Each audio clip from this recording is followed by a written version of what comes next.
Welcome to IT in Motion, where we make autonomous IT entertaining and informative. My name is Sun. And I'm Josh. We're your hosts. Today we're going to be talking to Tim May, Principal Software Architect here at ScienceLogic. Give it up for Tim May. Oh, wow. I love that. Wave out to the audience. Thanks for joining us today, Tim. It's a pleasure, actually. We wanted to get to know you a little bit better, and we figured we would do that via game. We see all of these Star Wars memorabilias all over this desk here, and that's why we're focusing the game on that. So we'll see how much of an expert you truly are. No pressure. We're going to start with an easy one. What hand did Luke lose? Ooh, so it have to be that one right there. So Yeah? right. Yeah. Okay, so the right hand, you got that right. Mm-hmm. All right. What style of combat did Mace Windu use? Vapod, officially. It's a little mixture of light and dark. That's Wow. right. That was the one you didn't think I'd get. I like it. What do the lightsaber colors mean? Technically nothing. Now, there's going to be two answers on this, right? So if you're a light wielder, you have blue, you have green. They also branched into yellow and let's see purple, of course, for Mace. But Mace was the only purple that we know of. If it's red, you're a Sith user. So Yeah, you've corrupted your Kuiper crystal. that's right. That's right. All right. What is the real name of Baby Yoda? Grogu. And what material was Han Solo frozen into? Carbonite. What planet did the Sith Order start on? Ooh, that was a tough one because it's a video game. This is the one I'm not going to get right away. It's from Knights of the Old Republic, but I won't get me there. So I'm going to have to say sorry. All right. The answer was Korriban. Yes. Who was the first character to speak in the first scene of episode 4? Oh, geez. First scene in episode 4. It's the first movie, Yeah. right? Well, it depends how you want to look at it. Yeah, sure. Not Yeah. episode 1, but... There's some debate there. Right. First person, I'm going to say it was Princess Leia. Close. It was C-3PO. Oh, yes. Remember when he was walking Right. in the Death Star, I think? Oh, yeah. Well, no, that would be in Tantive 4 was the name of the ship there, right? Yeah. Yeah. Yeah. All right. Final question. Who is the first or OG Sith Lord? The first, ever? Ever. Again, video games or books here. Yeah, that one I'm not going to know off the top of my head. Yeah. All right. So the answer was Ajunta Pal. Oof, you see, that's a tough one. Ooh, that's deep cut. I will say that you still passed, though, because you only got, maybe one or two I think that you couldn't answer. There were But 3. All my friends are all going to dog me on that. well, speaking of OGs, you're quite the OG yourself. You've been at ScienceLogic since probably the beginning. What employee number are you? Employee 6, officially. Yeah. Oh, my God. Can you share with us a brief summary of your career here? Sure. I originally was hired as a developer. So I was a front-end developer, mostly only knew PHP back in the day when that's all you had to know. Yeah. And then a couple other people did the back end. So I was solely the PHP guy. But my skill really was in sustaining engineering, right? Finding bugs, fixing bugs, like tracing people's code. So I'm not the UX person. You don't want me designing a website, but you want me fixing your website when it's broken. Yeah. So I started there as engineering, and then I'd flip back. So we grew fast because I think a lot of startups, this is what happens. So I moved into the support team to fill a role till we could hire, and then I'd flip back. So I would do support for a week, and then I'd do engineering for a week, and I would do all the patches, and then I'd flip back. Like my one claim to fame back then is we literally had 0 open bugs at every release. So, I mean, that's what we shot for. Yeah, it was like 45 bugs per week I'd fix roughly, but that was my skill. Like, again, don't make me put buttons on a page. Don't make me do copy on a page. Just let me stare at where everything's going. Yeah. So then I'd move back and forth until I said, you got to pick one, because it was starting to drive me a little crazy. Sure. So I ended up going into support and working with Eric Chambers, who's still here. And Shout outs to Eric. Yeah, Eric, he's lovely. I would work with him for about 1.5 to 2 years, and then I was pulled out to be the first ProServe developer. So that was really nice. I mean, it kind of fit both worlds, right? Because as a ProServe person, you're talking to people, you're seeing the customer, you're helping them with their issues, Yeah. and you're helping them extend the product. And that's where you and I actually first met. You were my first team lead at ScienceLogic. Correct. Yeah, that's where you started, and we grew fast there. Yeah. We realized we needed more people, and you came on. It was super awesome because it was just me, and then a couple other team members. Just to give a shout out, Chris Doman. I know he's still around. Yeah, he is. A lot of people started in ProServe and then kind of moved out. But Yeah. you start to extend the product, and you really start to help people make it sticky, right? Like Yeah. really integrate it and make it useful. You're So, driving adoption in that position in this organization, I'm sure. I did that, and then I'd move into something else, which was the customer portal. So we realized that we had a lot of, I'd say, customer experience challenges, right? We needed to, how do we make Power Packs available? How do we get all this stuff so that it's a good experience for our customers? So I'd swing there, and then I eventually moved into Salesforce. And then at that point, they decided to bring the customer experience into Salesforce. So we'd move off of what originally was Drupal, believe it or not, and then we'd move back into Salesforce. So that's where we are today. So you have pretty much been in almost every department, it feels like, here, or at least worked closely with every department here. Close, yes. I haven't been CEO yet, and nor do I want that role. Shout outs to Dave Link. Dave Link. All right. So tell us a little bit about the departments and the different mindsets that exist. I mean, you've seen Things kind of transition between them. People think and work differently, right? Oh, completely. Yeah. I mean, and it's the different systems that we all work in. We're like, your day-to-days are in Jira. My day-to-day is actually working cases out of Salesforce. Marketing works out of their own tool. It's a more creative kind of slant. And then like support works out of Salesforce, but then our other cloud teams work out of Jira. Sure. So there's a lot of like ticketing stuff there. And then our IT team works out of yet another ticketing system. So it's kind of spread all over when you look at some of that. So what happens is like a team gets kind of siloed. That's the best word. I know it's the name of the podcast on our company. But they get stuck in this is how we're going to do work, and then they focus on that, but they never kind of branch out, look at the bigger picture. How can we, and I always hate this term. I never like people to say it, but synergy, right? Yeah. How do you actually get another department to work with another department? And that's actually very hard. I mean, it's very hard. You have to understand their goals. Usually they're different than yours, Right. And the same thing on the other side. My job is really to help them talk together, and then like we come up with a better solution. And then usually it's all field mapping and data from my side. Yeah, sure. Well, yeah, I think you find, right, as you talk to salespeople, they think a certain way. Marketing people tend to think a certain way. Engineers tend to think a certain way. And they're all valid and interesting viewpoints. And when you bring that together, see your favorite word here, synergy, right? Mm-hmm. You get more out of it because you do cover more viewpoints, and you see some of that intersectionality. Is that what kind of intersectionality experiences have you come across? Well, we're getting there now. Like we're breaking the logjam here. Yeah. And that's the good news. Like, so we're trying to figure out how can we reduce some tools, which is what our product does natively, and we sell to that. We're trying to do that on our side because a lot of the times the groups get into I have a problem and I want to solve it, but they only think about it in their terms, right? Yeah. I need to figure out how to market to a segment, right? And then marketing, for example, would just approach that and find the answer. But the problem is that, like, and I kind of talked to you guys a little about this, data's a river, right? It goes from department to department to department. But most of the times you only think of like, okay, it hit my dam or it hit my spot and I'm done. Yeah. And then whatever happens on the other side is their stuff. Not my problem. But that's not the truth because it causes a lot of friction between teams, or teams just realize I'm going to do my own thing, and it's a lot of manual work, and that's the worst thing right now. Yeah.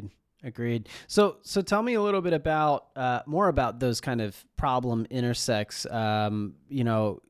Typically in an ideal world, a go-to-market strategy starts from customers setting requirements for product and engineering to build things. And it's not just a customer, it's like the larger customer base, it's the market pulse, right?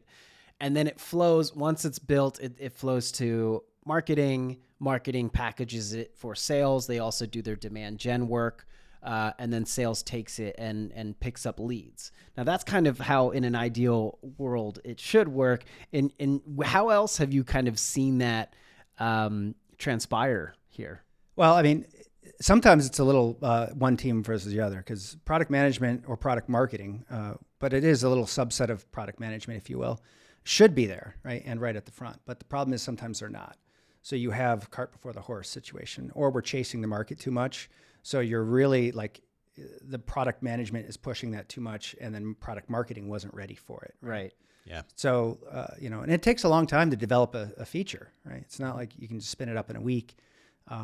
So there's a lot of lead times there, and schedules are off for everybody. Sure. Right? Like, what are we announcing at, say, your big event, like our symposium every year? What are we announcing? What are we showing? Who are we showcasing?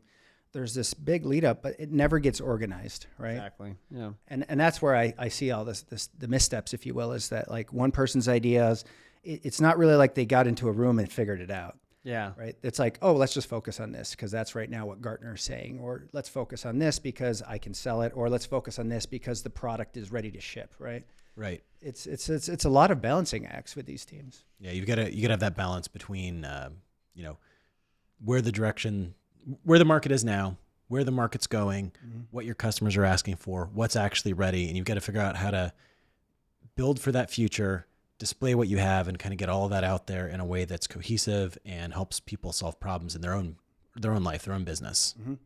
Yeah, I think we miss a lot of that because we, like, as a company, and I just mean in general, like tech, is that we don't talk enough to our customers to figure out what they really want. Yeah.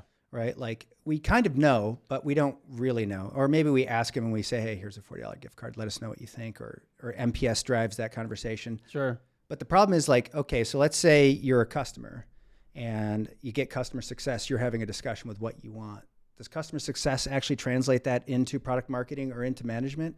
How does that data get from that team over and then shown to it, right? So, well, it should funnel straight into product management, right? It should, but how is the hard part? A note? Is it an email? Like, there's a lot of question there on how to transition work. And I think that's the key, is transitioning work. Sure. Is how do you move, like, from one team to another with a completely different workflow?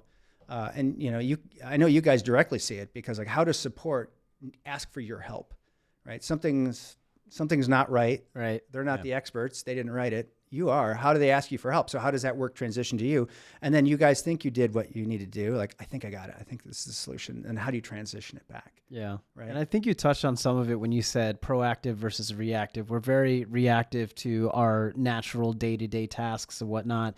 But to go across the aisle to another department and do this thing that we're not used to doing because we get caught in the reactive, that's that proactive mindset that kind of needs to occur, right? Yeah. So one of my favorite books right now, and I think you've probably heard other people talk about it, The Phoenix Project. Have you guys heard it? Yeah. So, of course, Gene Kim. Yeah, it's actually a lovely book, and it really kind of opens your eyes if you're in DevOps or in IT, and that it's hard. This is hard, and this is unplanned work, right? Because that's really the problem. And unplanned work is the killer of planned work. There's 4 types of work, right? Correct. From the book. Correct. Yeah, but I'm just telling you the one that kills all the other work. Agreed. And that's the work that you can't plan for, and that's the work that will, like, I had my day planned. It was all great. And then suddenly I worked this escalation for 6 hours. Where do I go, right, from here? So how do I then pick up the pieces? So but transitioning that, how do we automate that? How do we make it better? I think that's a lot of the Getting in front of it. Mm-hmm. Right? Yeah.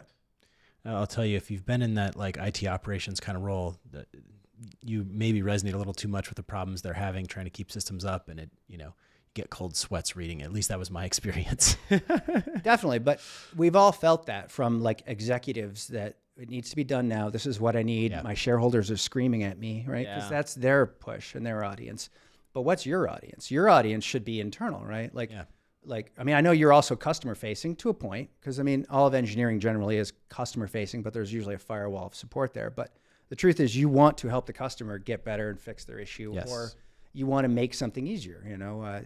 That's what you want to do generally. Right. And it's not like you're doing anything malicious. It's just, you're looking at it from, I need to either get this task done, or I need to get this, I want to make this customer happy today. My day-to-day here, because I went to support, I'm very empathetic. And I think a lot of... I think you're spot on when you use that word. I was just thinking that word. You learn, though, right? You learn, like, there are a lot of devs who've never done support. They've never done operations. Yeah. And I've done all that, right? I mean, my schooling was a bachelor's at RIT. So shout out to all my RIT alum if anyone's going to watch this here. So, like, I started with databases and system administration. I didn't know I liked programming until I started my master's. And then I was doing .NET and Java. And I actually was a teacher's aide. So I actually taught Java for 15 weeks. Well, at that point, it was 10-week semesters. But you get the idea that, like, you're teaching freshmen how to learn a programming language. Sure. And then you come here and I'm like, all those skills have really helped me get here, right? And helped me be a good architect. I mean, you can be a great dev, like, and this is a lot of the questions I think that maybe you've touched on in a couple of weeks, but like, what is a KPI for a dev? Is it lines of code, right? Like, is it, how do you be hardcore, right? When you look at like, say, Elon and the Twitter stuff, how do you measure success? And I don't think it's lines of code, because I could take a brilliant piece of code and put it in one line and this thing is awesome. But then for me, it's awesome because I wrote it and I feel great. But then supportability, how do you unwrap that? How do you roll it back? Who's going to help? Who's going to look at your code after you're gone? Did you document it? Yeah. Right. Did you follow a process? Did you do it right? You know? How open is it, right? How much can you iterate on top of this and really expand? Right? It's it's also really easy to game metric, right? Like it's very easy to go write a bunch of useless code, or to just, spread things out of more lines than are necessary and things like that, because, lines of code are an artifact. They're incidental to the problem, right? So it's like the first thing you got to focus on is, did I solve the problem? Did I write the feature? Did I, introduce a bug or not? Then, the very next thing is supportability. How well is it tested? How extensible is it? How does it plug into the system? Does it fit the overall architecture? Is it scalable? Is it scalable? Sure. And then is it secure? I think that's a lot of things that a lot of the developers nowadays don't look at, is that, and this is something you learned in the book, is you really don't need a lot of security oversight. Again, the Phoenix Project, but if you do your job right and you have a security focused mindset at first as developers, that it all comes in. You don't need as many audits and you're not catching as many flags. So definitely. Yeah. And so you've been working obviously, as a developer with all of these different departments. You've worked with a lot of extensible systems, right? Tell us a little bit how that kind of plays into your role right now and what the importance is. A lot of it is actually I think a lot of it is tool consolidation and figuring out like how we use tools here, right? And then how the data moves between departments. Because just because sales made a sale didn't mean that finance is ready and it's ready to go on the books. For us in Salesforce, we use a product to move between Salesforce and Jira, right? And it's a little piece of third-party software. It just talks to their API. But that's licensed, so per person, per month, right? Everything's subscription nowadays. But how do you get the use out of that? And then, you're reading the docs, you're trying to understand it. Sometimes the docs are great, sometimes they're not. Right. And then you try to figure out, okay, how do I actually shoehorn this into both processes? Because you're not shoehorning it just one way. Yeah. Right? Okay, great, I fixed support. Support can now move a ticket into Jira. But as you guys use Jira every day, does it meet the workflow? Is there enough metadata attached to it? Is it a customer that wants their metadata attached to it? Shouldn't they? Does a 2 gig log file get attached to it? Right. I mean, these are all asset issues, but data is hard. Yeah. Right. And then what happens to that data after the fact? So it's a challenge. That's the biggest challenge I think I run into now. Yeah. So I mean, there's a lot of issues with extensibility, and even. Is the connection a two-way connection or one-way connection, right? That's a big part of it. How do companies take advantage of like extensible systems? Like what's the key there? Well, so a lot of companies don't know that answer. And that's why companies like even us, why we succeed. Because we can pull data from almost anywhere. Right. And that's what I love about our systems, right? You can write a dynamic app to do pretty much anything and talk to anything or kick off any task. But you look at, say, Salesforce, they don't natively talk to Jira. I could write code that would hit an API and do it, but is it buy it or build it, right? And I think that's the big where I run into it. Are we buying something, and then what's the plan, or are we going to build it, and then what's the plan? Right. And both come with risks, and I know you guys see that too. But the market I think that's moving in is to you look at PowerFlow, right? You look at MuleSoft, you look at Fivetran, you look at all these middleware, spin-up middleware connectors that are clicks, low-code solutions, right? Yeah.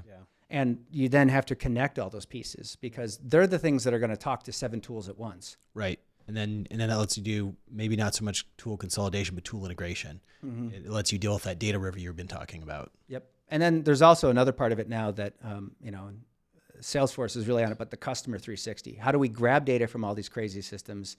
It doesn't matter how it's built, and then pull it in and make it accessible to you. Whether you can actually update it or not isn't the question, but it gives you context. So, maybe I'm going to hit the billing system. Like if I'm on a case and I'm a support engineer and I'm using Service Cloud, I want to know that when they last hit the billing server. Maybe I need to see that. So how do I grab that data? Do I do it in a scheduled job? Is it real time when they open the case? It's going to go ping it and pull it in. There's a lot of like questions on how that gets done, and you can see the companies investing in that. You look at Microsoft is doing it a lot. Obviously, Salesforce is. We are, because PowerFlow. Yeah. How do you move data between systems and then do it easily? Yeah, absolutely. Yeah. All right. So a lot of places have APIs that they use to do these sort of integrations, right? Yeah, almost everything has an API or should have an API. Whether it be Facebook has its API, its Graph API. TikTok has its API.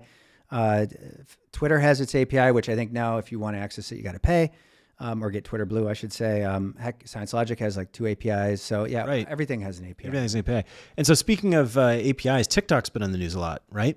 Definitely. The takeaway really is the question of data privacy.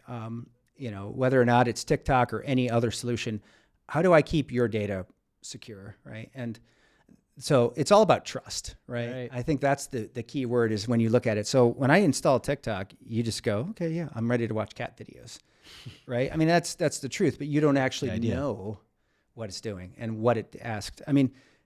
My problem, I think a lot is and the phones and all the devices are trying to get in front of this, right? And they're trying to do a good job. And I guess my problem is like if you're on an Android or you're on an iPhone, it's different solutions and different problems. Right. But you have to pay attention to what it's asking you, what it's going to get, right? Oh, I want to get your location data. What does that actually mean? I want to get your health data. What does that mean?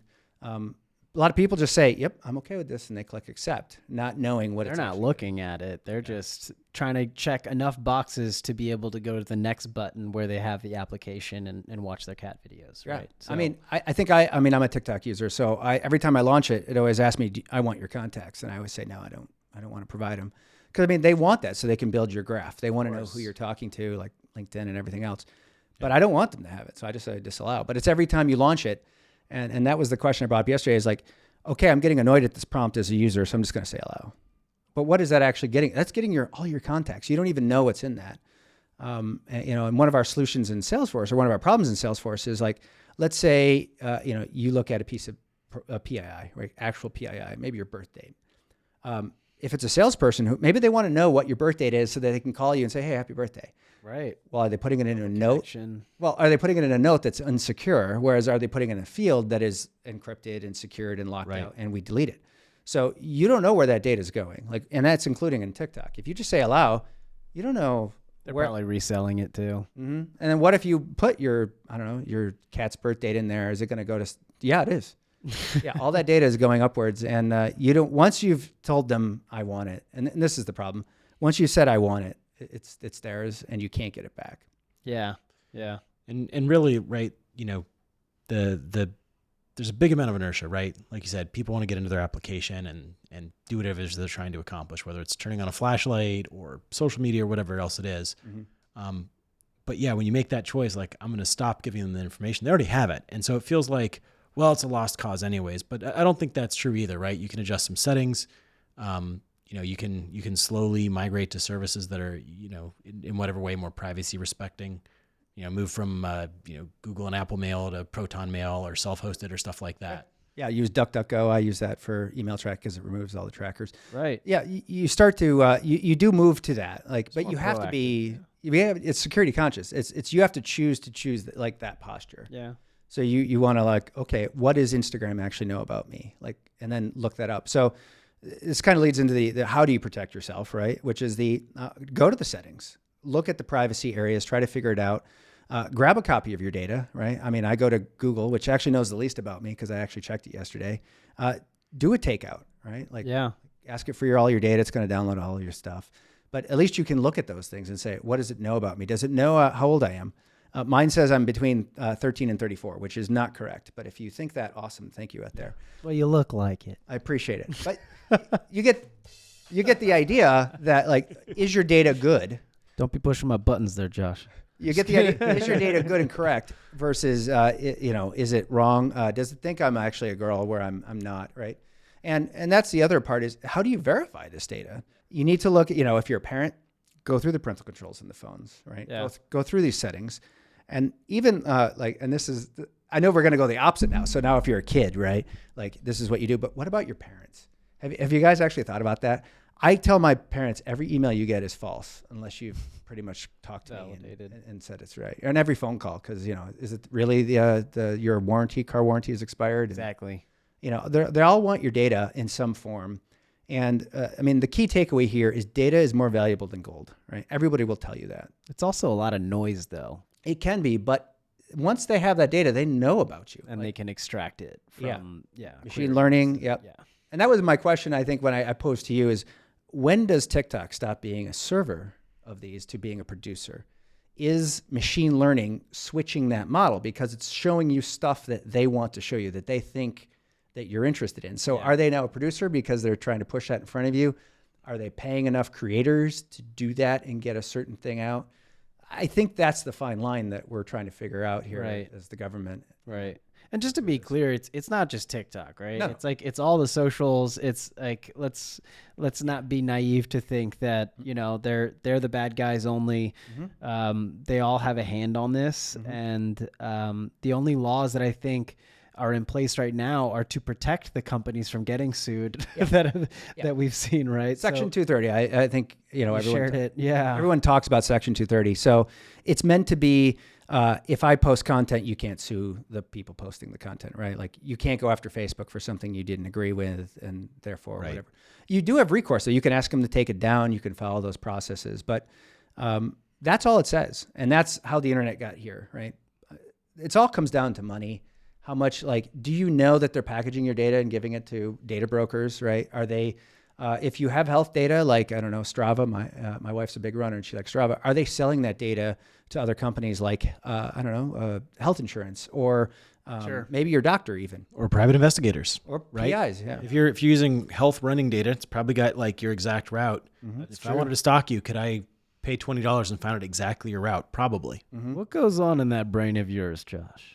I'm very worried about these very issues, right? Like I do think a lot about a lot of this stuff. You're like, it's my data. They know everything about me. But what are the real implications of that, right? Like fortunately for me, it's not me, but there are people who have to worry about, stalkers, criminals, right? Different organizations, different people that for whatever reason are targeting them specifically.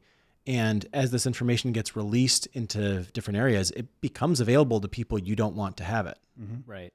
Right. Totally. And that also leads to the next question, which is the best thing is opt in or opt out, right? I think we all talk about it. We all know generally it's opt out, right? So everything you do is public until you say otherwise. It's not private until it's made public. So like Strava, if you're running around and you know what your route is, maybe this is your favorite route ever, and you PR'd today, you share it on Facebook. So it's in Strava, it's public. It's in Facebook, it's probably public. Now they know it's your favorite route and all that. I mean, it gets into the when does oversharing hurt you, right? Yeah. One of my favorite videos, I think recently was somebody asked like, oh, what is your, how do you generate your password? And they said, I do. And the good techniques, I have a long password. It's a phrase. It has dashes in it. It has my pet's name and my birth date and my mom's name. Characters. Yeah. But then they go, oh, okay, well, that's awesome. So I've met your mom. What was her name again? And then they literally asked each of the questions that she just answered. And she answered all of them like publicly. So then he got the clues to what that password phrase was. Yep. Yeah. So it's out there now, and you can't claw that back, right? I mean, now it's out there. So now you got to go change all your passwords, and now you get into the question of security management more. Do you have a password manager? And yes, you should have a password manager. They should all be unique except for that one. Yeah. And you get in however you get it in, whether it be biometrics or whatever. But every password should be unique. It shouldn't be just adding an exclamation point on the end because they know that, right? And I mean, I watch a lot of fun like TikToks for like. IT guys who are screaming about what's the latest hot topic. Clint, if you ever watch his stuff, he's pretty funny. But he gets on and he's just talking to salespeople and okay, wait, you added your new password, but you put an extra exclamation point on the end. That's all you did? Like, if they get this password, they know it. They know it. Yeah. Yeah. You got to make them complex. You got to make them hard. 100%, man. 100%. And Tim, we really appreciate you taking the time with us today. I think you've already given us and our listeners tremendous value on some tips and tricks of how to protect ourselves. Go in your settings, change the, uncheck those boxes for cookies. And even if that data is already out there, it's still important for you to save yourself moving forward. Yep. And do that quarterly. Right. Do that often. It shouldn't be, or I like to say my mom and dad, they should change all their passwords once a year. So when they do their taxes, go and do all their passwords. Exactly. And just so our listeners know, how to learn a little bit more about you and what you do, can you share that with us a little bit? Sure. I mean, from my standpoint, well, how about I start with my love of Star Wars? Because I always love to get into that. So I'm a member of the 501st Legion. All my friends are going to watch this. And all right. That's right. So the 501st Legion is a costuming organization that we're the bad guys doing good. So we go out to events, we go out to hospitals. We just try to make sure that kids see Star Wars and have it be positive. That's amazing. So I dress up as, in this case, my AT-AT driver. They would say it differently now. Here's the full kit. I put it all on, and I can't see if there's a. It's cool. It's a magnet. I can't see if there's a 3-year-old kid, grabbing at my feet, so that I don't know if I'm going to trample them. So that's how all this is. Yeah, you got to walk very slowly. What the key actually is what we call handlers, is that they help you. Oh no, come on, we'll get you a picture, or have your parents, we try to tell your parents, hey, could you grab the kids so that we don't hurt them, because we don't want that. You ever meet kids that just think you're an astronaut? They don't know Star Wars very well, and they're just like, nice spacesuit, sir. Pretty much. I have another kit like this. It's an AT-ST driver, so you can't say ATSTA. So that's my argument for AT-AT versus ATSTA. So when I'm wearing that one, nobody knows what it is, because it's episode 6. Like, oh yeah, he was in the chicken walker, as we always like to call him. That's my easy kit. Yeah. But kids, so if you're a TIE pilot, this is always the fun thing. If you're a TIE pilot, we always say #not Vader. Yeah. Because they think you're Vader. You're Vader. Right? You're all in black. You're menacing. The looks. It's 5. Yeah. You're not Vader, right? So that they also have the black stormtroopers, the black armor stormtroopers. Sure. So they're called black hole stormtroopers. The designation is TX, whereas a stormtrooper is TK, right? Okay. So I think you've heard that, like TK421 at my post, right? Yeah. Yeah. So that we came up with a numbering system that denotes the uniform. So when we say a TX, so TX has problems with #not Vader, because you're all in black, right? You're just right. You're not a white stormtrooper. You're not in white armor. You're black armor. That's it. But that's one of my fun hobbies. I love the smart home stuff. I think we talked about that. Yeah. I actually use SL1 to look at my smart home. Don't monitor all of your devices that manage your home. Correct. Yeah. Wow. Don't tell anyone that I grabbed the license 10 years ago.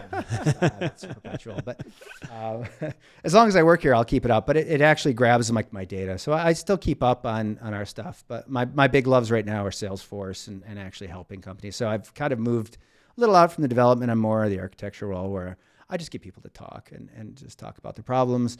How can I reduce friction, right? Help you do a better job at what you do, and then reduce human error.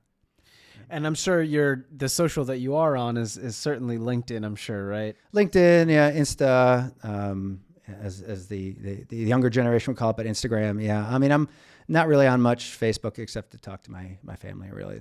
But awesome. I move in and out. Google, when they actually did have social there. I'm trying to start a YouTube channel on collecting, so that's still coming. Very cool. Yeah, I just bought my first 4K setup, so it'll coming soon. Yeah, it's coming soon. So hopefully we'll do that, because I want it to be like Antiques Roadshow. Sure. Meets Star Wars. You want to talk about the artist and what was their take on it, and is this a good piece? Stuff like that. Because I have a lot of. You guys have seen my basement. Yeah. It's wall to wall Star Wars stuff. I think I have 700 Funko Pops. Never seen anything like it, honestly. Well, I appreciate that. It's a labor of love. It used to be in the office when Josh was here. I would have it. We would. I mean, it was right behind us, right? Yeah. Really? Yeah. It's my happy place. It gives me energy. It makes me feel good. So that's why I like having it around. So between you and Ben Leyland, who had the most character in their offices? He had more bigger stuff and cooler eclectic stuff. and shout out to Ben. I haven't got a chance to see him in a while. Ben. Yeah, hopefully. He had some really cool stuff. He had Mario on his wall. And things like that, where, no, I had, all Star Wars, or it was all Marvel, which I've now divested myself of all the Marvel because I had too much stuff. So you're a Disney kid now. Well, I'm really Star Wars. Just all... Yeah.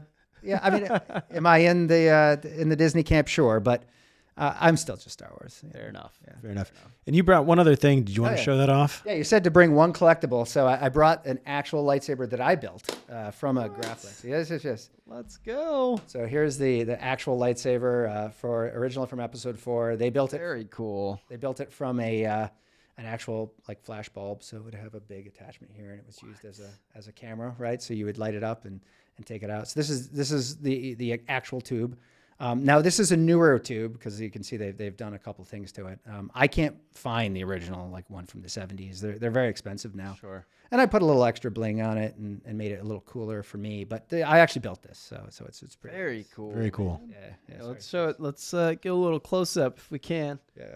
Hopefully, some of the viewers can see it. Yeah. Thanks for sharing this with sure. us. Yeah, thanks for coming in. Yeah, Tim, thanks. it's been great, great conversation. Thank That's you. right. Everybody give it up for Tim May. Thank you. Thanks again, folks. We'll see you next time. Sayonara.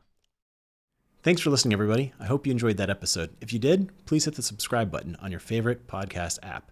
We're hosted on YouTube, Apple, Spotify, Stitcher, iHeartRadio, and many other podcast platforms. We regularly release new episodes. For more episodes, go to sciencelogic.com/podcast.